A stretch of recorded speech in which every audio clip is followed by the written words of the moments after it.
All right, today I want to take you through how to handle the dreaded "I'm not interested, take me off your list" objection. This one trips a lot of people up, and a lot of sales reps wave the white flag when they get it. It's a tough one. So I'm going to show you how I handle this.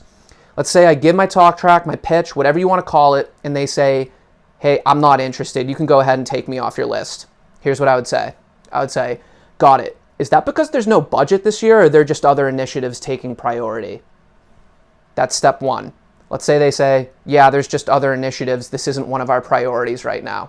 Here's what I would then say. I would say, "Got it. Yeah, that's actually why I was reaching out. This is more just to get introduced and aligned going forward. If there's ever a fit, we could move ahead, but I think it at least makes sense to get aligned for the year, even if there's other initiatives, because we'll be the main point of contact in this area going forward for at least the next year. So does Thursday work for you?" All right. So I'll show you what I did there because it was 2 steps. So the first step is when they say, "I'm not interested," you need to hold yourself to a higher standard and say, "I'm not just another cold caller that's going to get pushed around." Be more specific. That's what you should demand of them. So they said, "I'm not interested." And then I say, "Got it. Is that because there's no budget or because there's just other initiatives taking priority right now?"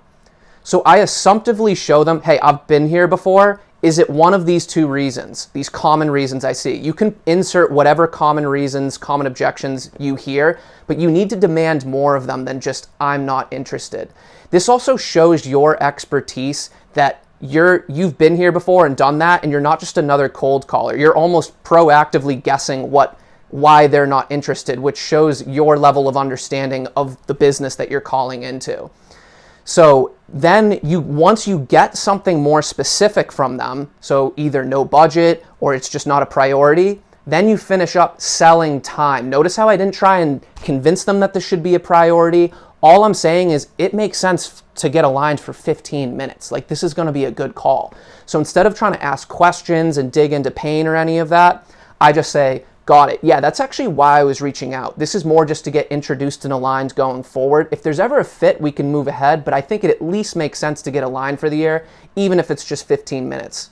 So does Thursday work for you?" And you assume you neutralize the objection. So I don't wait to get their response to that. I just go ahead and finish, "Does Thursday work for you?" So the goal with all of this is to just make it uncomfortable for them to say no. You're still going to get lots of no's, trust me, but you're going to have a better chance of them saying yes when you hold that assumptive tone. You demand that they get more specific. You neutralize whatever objection they give you and tell them, "I get it, but it still makes sense to meet for 15 minutes on this. Are you free on Wednesday or Thursday?" That is how you handle objections, and it's pretty transferable to many different direct objections. This is just one common example. I'll put a link in the description to a video I did on how to handle "we already work with a competitor," and you'll see it's very similar. This is a repeatable process, and the key is you have to practice these scenarios beforehand so that you're not just getting them for the first time when you're live on the actual cold call. This is something you can practice in your room before you ever even make the cold call. Because one last thought I'll leave with is studies actually show objection handling is far more successful when you almost anticipate their objection. So you don't interrupt them, but as they're finishing their sentence, you're kind of like, "Got it. Yeah, that's actually why I was reaching out." I don't interrupt them, but I show like, "All right, I'm ready to handle what you're throwing at me." But that takes practice. So write down what the most common objections you face are as well. Practice how you would respond to those so that when you get them live, it's just like that. Like, muscle memory. So hopefully this one helps. It's a tough objection that I struggled with for a long time, and this was the method I came up with to give myself a higher probability of booking that meeting.